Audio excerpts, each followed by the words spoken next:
وبه نستعينه على أمور الدنيا والدين والصلاة والسلام على أشرف الأنبياء والمرسلين وعلى آله وصحبه أجمعين أما بعد. Pertama-tama dan yang paling utama, marilah kita memanjatkan puji syukur kita atas kehadiran Allah Subhanahu wa Ta'ala yang telah memberikan berbagai macam nikmat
Di bulan Ramadan ini, bulan pendidikan iman dan akhlak.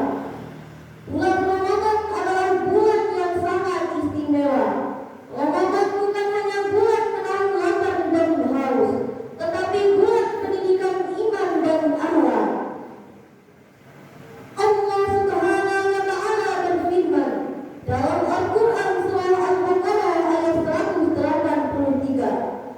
Ya ayyuhalladzina amanu kutiba alaikumus syiyam kama kutiba alal ladzina min qablikum la'allakum tattaqun. Artinya, wahai orang-orang yang beriman, diwajibkan atas kamu berpuasa sebagaimana diwajibkan atas orang-orang sebelum kamu agar kamu bertakwa. Dari ayat tersebut dijelaskan bahwa tujuan puasa adalah agar kita menjadi orang yang bertakwa. Takwa menunjukkan kuatnya iman seseorang kepada Allah Subhanahu wa Ta'ala. Di bulan Ramadan, iman kita dididik melalui berbagai ibadah seperti sholat tarawih, membaca Al-Quran, berzikir, dan memperbanyak doa. Dengan memperbanyak ibadah tersebut, iman kita semakin kuat dan kita semakin dekat kepada Allah Subhanahu wa Ta'ala. Selain itu, Ramadan juga mendidik akhlak kita. Kita dilatih untuk bersabar, menahan amarah, menjaga lisan dari perkataan buruk, serta memperbanyak kebaikan, agar akhlak kita menjadi lebih baik kepada Allah Subhanahu wa Ta'ala dan sesama manusia.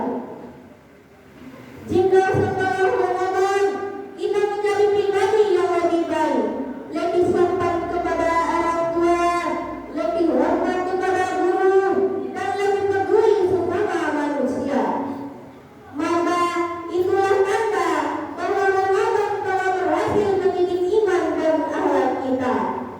Hadirin wal hadirat rahimakumullah.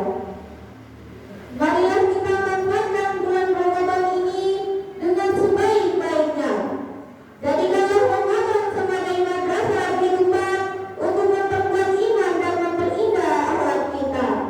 Semoga Allah Subhanahu wa Ta'ala menerima amal ibadah kita dan menjadikan kita hamba-hambanya yang bertakwa. Amin ya rabbal alamin.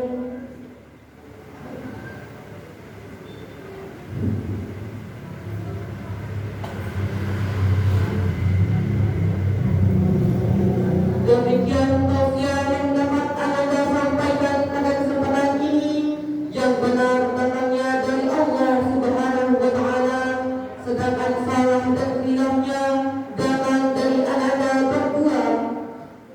Wassalamualaikum warahmatullahi wabarakatuh.